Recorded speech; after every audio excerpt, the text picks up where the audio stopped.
كتير حلوين وش معنى انت كل لما تخش مكان خطف للعين وان كان مقلوب فجأة بتقلبه روقان.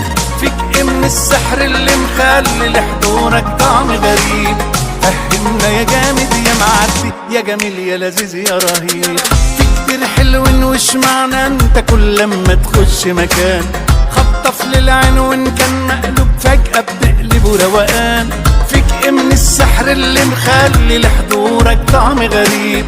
فهمنا يا جامد يا معدي يا جميل يا لذيذ يا رهيب. لا لا لا تحضر في كاريزما وشكلنا وعامل أزمة وبتاكل الجو بنظرة هنكابر ليه ملوش لازمة. لا لا لا في حضور في هيبة مقبول بطريقة عجيبة مش بس عشان متدلع ده عشان ليك طلة رهيبة.